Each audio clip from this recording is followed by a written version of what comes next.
Welcome to Tasty Nature's Rainbow Through Food.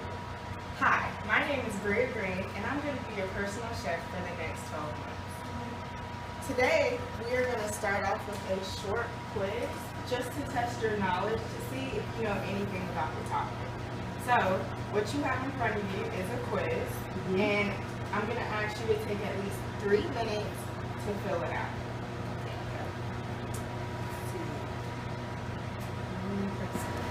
So guys, how do you think you did on the quiz? Okay, maybe. Okay, so we're just going to take a few minutes to go through it. So for the first question, it was how many fruits and vegetables you're supposed to consume a day, and what did you guys put? I said 3. And I said 2. And the correct answer is 2. According to my plate, you're supposed to have 2 cups of fruits a day.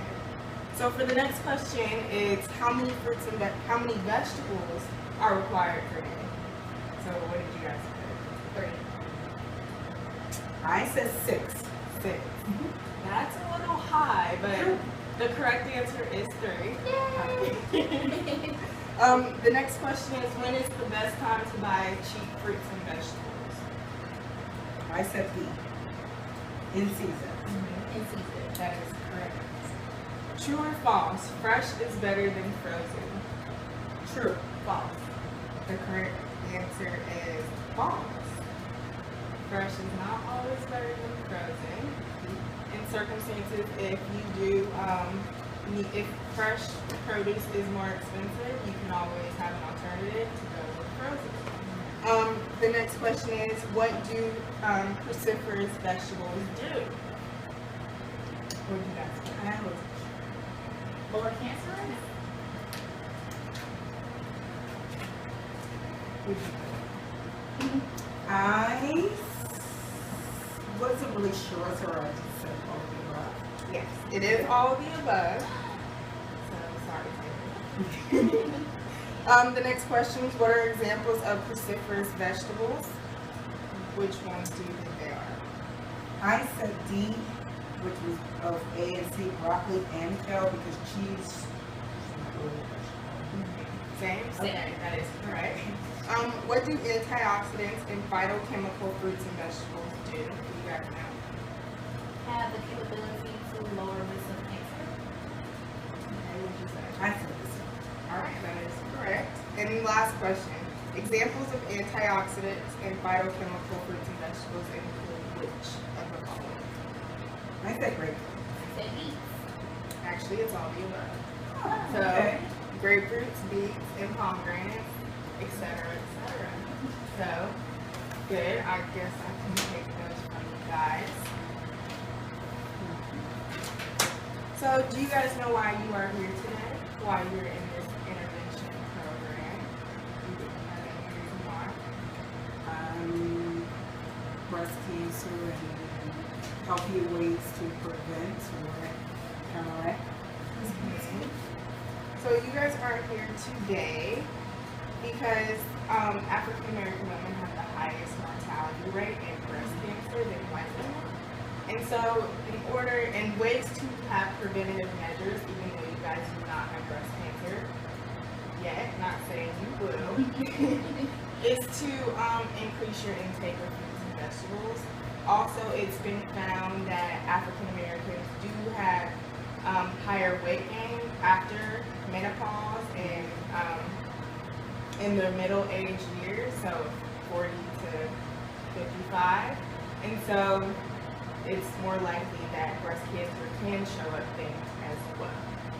So you guys are here today to get techniques on how to have preventative measures by increasing your fruit and vegetable intake. Okay? So now we're going to go over what we're going to do today. So today we are first going to go over the requirements of what you should be consuming for fruits and vegetables. Then we're going to go over the difference between cruciferous and antioxidants and how they do reduce the risk of breast cancer. And we're also going to go over different seasons and the fruits that are in that season, so you know the cheapest fruits that you can buy during that season. And And we're also going to go over the different colors of the fruits and vegetables because you know they have different nutrients that can also help with breast cancer. Does that sound good? Sounds excellent. Okay. So briefly, we're just going to go over some more information about why African American women have a higher mortality rate.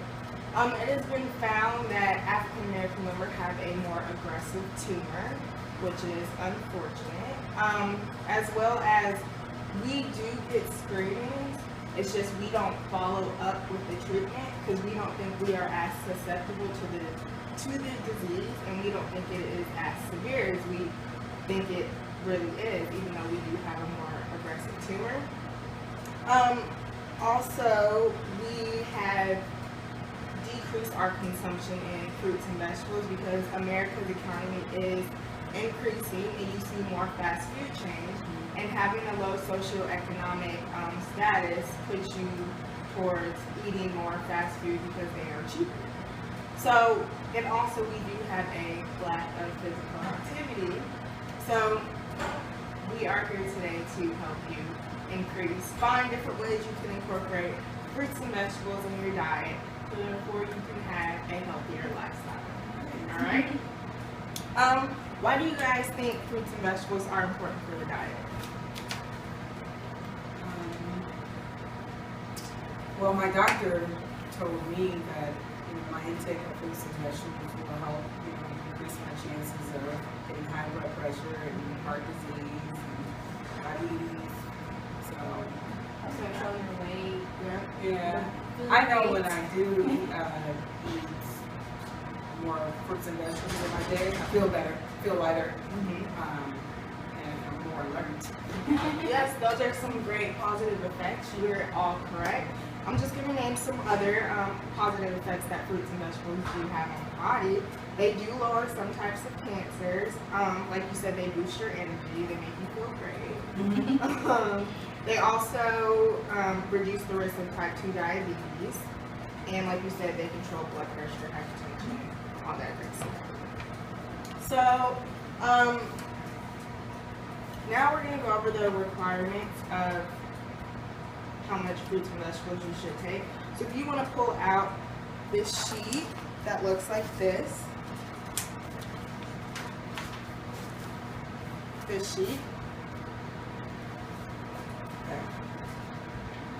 okay. So according to my plate and what you guys took on the quiz, for fruits you're supposed to have 2 cups, and vegetables you're supposed to have about 3 cups. So do you guys think this would be hard to incorporate in the diet? No. No? No, originally I thought it was supposed to be 6 cups, so that makes it a lot more easier to do. Well, in circumstances, if it was hard, an easier way to incorporate it is just incorporate them at every meal. Because half your plate, according to my plate, is supposed to be, half of it is supposed to be fruits and vegetables. So if you didn't have a measuring cup or didn't want to keep counting how many cups you had a day, just incorporate them at every meal. If you have them, that's great. It's great that you do incorporate them. So just easy ways you can do that. Now we're going to talk about cruciferous vegetables. So why do you think cruciferous vegetables, help with lowering the risk of breast cancer? Well, according to this, it says that it contains powerful antioxidants, which decreases inflammation and reduces the risk of certain chronic diseases. Okay, so what cruciferous vegetables are is it's a vegetable from the mustard family. So your dark leafy greens, your broccolis, your cauliflowers, those are all good nutrients of cruciferous vegetables. What they do is they decrease inflammation and the risk of certain chronic diseases. They also lower the risk of some certain cancers. Research has shown that they lower the risk of breast cancer. That's because they have the components in the cruciferous vegetables actually are what decreases the risk of breast cancer. So if you look at your sheet, it says right here, indoles and isothioxanthanes are what decrease the risk of breast cancer. You're probably wondering what that is. Yes. We don't need to go into detail with that. You just need to know this. Okay. So they also help protect against cell damage, and they also decrease cell damage. So can any of you guys give me examples? You can look at the sheet of different cruciferous vegetables. Kale, my favorite. Collard greens. Yes. Broccoli, Wasabi. horseradish, Sprouts. arugula. Yes. Okay, so those are all good cruciferous vegetables. Do you guys like any of those types? Yes. Okay, so therefore that's an easy way you can incorporate those types of vegetables in your diet. So the next thing we're going to talk about is the antioxidants and phytochemicals. So antioxidants inhibit oxidation, therefore it inhibits like kind of corroding in the body through different cells. Also, phytochemicals, they are found in plants and they are the active compound in plant formation. So what they do, they also decrease the risk of breast cancer or any type of cancer, and they also They decrease the risk of cancer and also yes, diabetes and heart disease and hypertension. So they do wonders for our body. Can you guys give me some examples of antioxidants from fruits or vegetables? strawberries, again kale, onions, Carrots. Beets. Grapefruits. apples, blueberries, yay! I love blueberries. And tomatoes.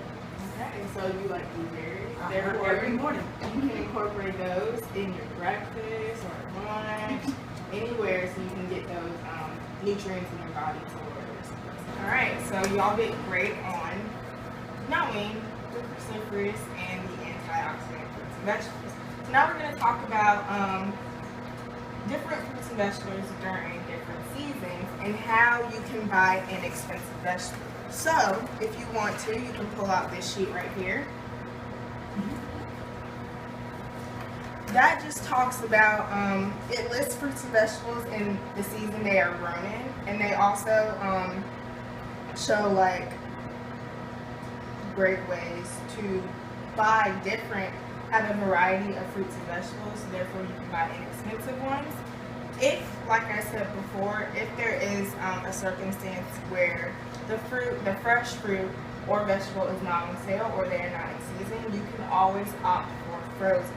They do have as much nutrients as fresh, but some is kind of controversial. Some do, depending on the handling process, but they do have the same nutrients. So it's just a list of the fruits and vegetables. If you just want to look over it at home or look over it now, feel free to do so. So now we're going to briefly go over the colors that are in the fruits and vegetables. So if you want to pull out this sheet,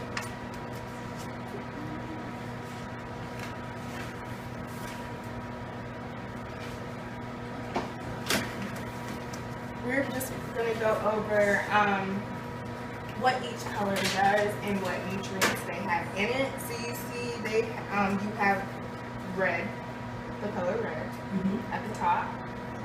Those contain vitamin A and C, and they contain magnesium or manganese and lycopene. These nutrients reduce the risk of cancer, lowers blood pressure, and reduces tumor growth, because you know we do have a more aggressive tumor. Therefore, we have preventative ways to kind of stop the growth of those aggressive tumors. They also lower cholesterol and they support joint tissue. So, looking at that list, can you tell me what types of fruits and vegetables that are red that would fall in the red category? A red apple, yes. Strawberries. Strawberries, yes. Pomegranate, Yep. Okay. So you guys did list, some very important vegetables. Also, pomegranates are grown in the fall. We are in fall. Therefore, if you want to go out and go buy some, I'm pretty sure they will be inexpensive. Okay. So the next color we're going to go over is orange. Those also contain vitamin A and C. They also contain potassium and beta-carotene, which is found in vitamin A. What those do are they reduce loss of vision due to age and cancer. They lower blood pressure and cholesterol, and they boost collagen in the skin, so you can have that glowing skin, healthy looking skin. They also support healthy joints and repairs the DNA in the cells. So can you guys list some orange carrots? Peaches. Yes. And pumpkin. Yes. And we once again we are in fall, so you can go out and buy yourself a pumpkin. The next color is yellow. Those contain vitamin A, potassium, and beta-carotene.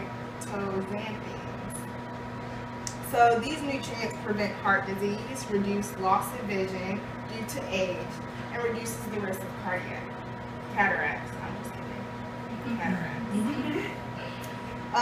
So examples of those are pineapples, lemons, corn, summer squash, bananas, yellow apples, stuff like that. The next color is green.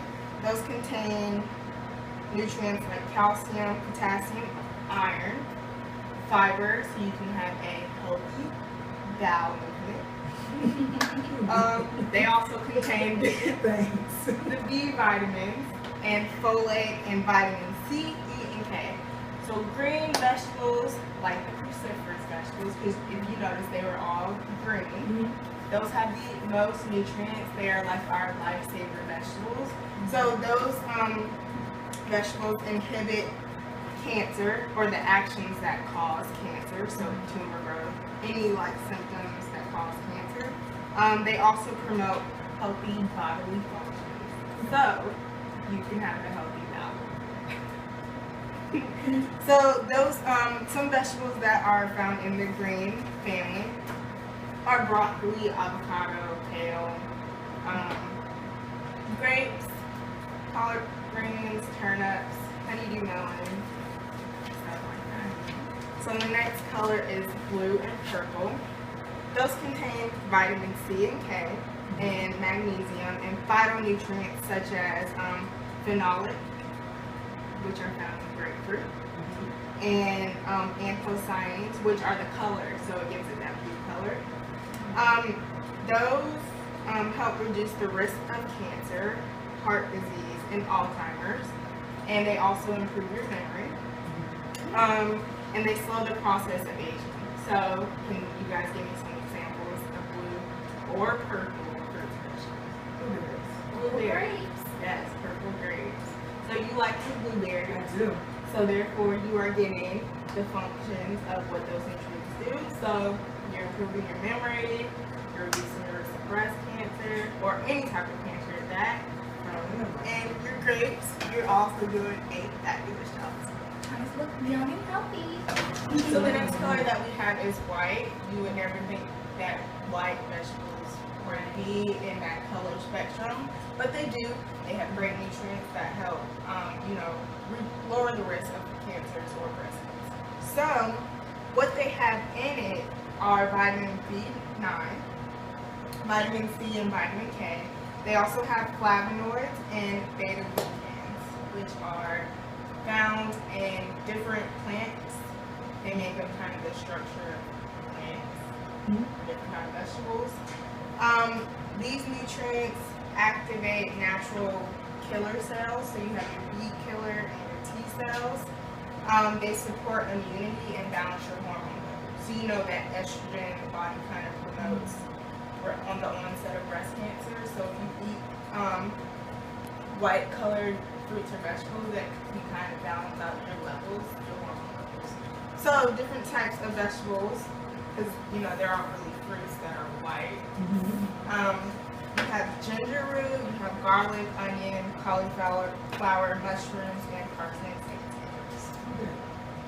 potatoes. So now we're going to start the cooking demo of this education session. So I'm just going to go over a few ingredients. So the first ingredient is pizza dough. You can use store-bought or fresh. We have fresh right now.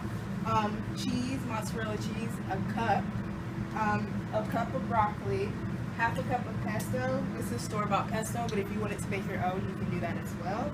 We also have 3 cups of arugula, a cutting board, a rolling pin, a knife, a spoon, and some flour so our pizza dough will not stick to the counter. We also have, just to add in a touch to make it kind of personal, we have basil, fresh basil from the Urban Life Garden. We also have fresh thyme and just a couple of Italian seasonings and salt and pepper as well. So what we first did was we greased the baking pan with cooking spray. You can use any kind. And what I'm going to have my lovely assistant Lynn do is wash her hands first. The sanitation is a big thing, and we do not want to have any germs in our dish. So we're just going to have her wash her hands for at least 20 seconds, and we'll get back to you. So what I'm going to have Geraldine do today is actually blanch our broccoli so we can get that nice green color on them. So what she's going to do is just pour it in just a little bit of water to get these vegetables nice and blanched. And she's also going to saute our arugula so we can get that nice green color as well. Maybe get it a little kind of wilted so it won't be kind of crunchy on our pizza. So that's what she is going to do. What I'm going to do is I'm going to roll out our pizza dough into the shape of this nice pizza dough. So I'm going to first get some flour. Just dust it lightly on the counter. And you can use any flour. This is actually garbanzo bean flour, keeping, the vegetable family. So we're just going to place our pizza dough on here, kind of stretch it out. And then we're going to, we are going to roll it out. You might want to get some flour on the rolling pin too.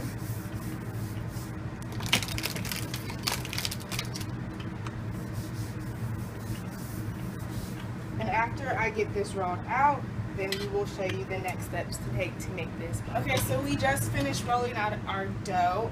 Now we're going to put this in the oven for 8 minutes on 450 degrees. If you do have a convection oven, you can actually lower the temperature 25 degrees. This is going to go in here for 8 minutes. I'm pretty sure I told you that before, but I'm just reminding you again. So once this cooks, then we will be ready to assemble. So what I'm going to do now is, since we just took our vegetables out off the stove, I'm going to now just roughly chop the broccoli so we can have something to kind of sprinkle on. So if you just want to do a rough chop, that would be just perfectly fine. What I'm going to have Geraldine do is spread our pesto on the pizza. This is going to act as kind of like our tomato sauce, but more of a healthier type version. So that's what she is going to do as I rough chop this broccoli.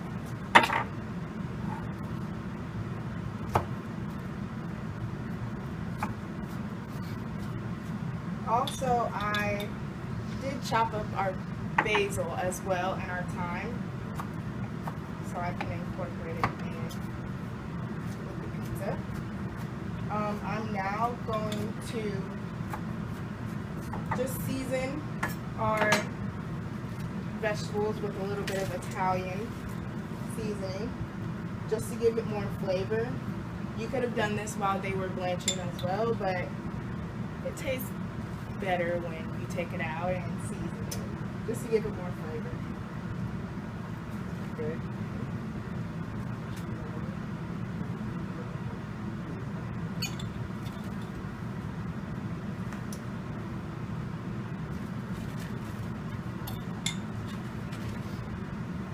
So this is what our colorful vegetables look like. So it has that nice green color to once again activate the nutrients in there. So therefore it can lower the risk of breast cancer. Since she is done putting that pesto on the pizza, we are now just going to take our cheese, which is our mozzarella cheese, and kind of sprinkle just a little bit on to act as our glue and to hold the vegetables when they are in the oven. So that's enough for the bottom. Now we're just going to sprinkle on the vegetables. I'm going to take the arugula. Just sprinkle on. Kind of spread it around evenly, therefore you can have an even cook time. Also, the reason why we bake our crust before we put the toppings on is, you know, arugula and broccoli do lose a lot of water, therefore you don't want your crust to be wilted. So you want that nice firm crust at the bottom. It'll give it a little crunch. You wouldn't want to have a soggy pizza. It's really nasty. So as we just sprinkle this on, keep sprinkling it, we're going to now sprinkle on our basil just to give it a more fresher taste and stick in with the Italian-ness of it. So as we sprinkle that on, we are now going to put the rest of our cheese on. Do you like cheese? I love cheese. What kind of toppings do you like to put on your? I like onions and peppers. I also like a little pineapple. Really? That's sweet and yeah. So you get those antioxidants from the pineapple and the peppers, which are very colorful as well. So if you just wanted to, you know, kind of personalize this, you can put your onions on, you can put your pineapple in, and your peppers as well. So we're just going to place this in the oven at the same temperature, 450 degrees, and we're going to keep it in here for 8 minutes again. So we're going to just place it on the middle rack and see how the magic happens. So I believe that our pizza is finished. So we're going to take a look at it. So this is what it looks like. Now it's going to be a little hot. Yummy. And that is what it looks like. So like I said, if you wanted to find alternative ways to do this pizza, maybe add some chicken, pepperoni. You can even, instead of the pesto, you can add some tomato sauce. So that is tasting nature's rainbow through food. Thanks for watching.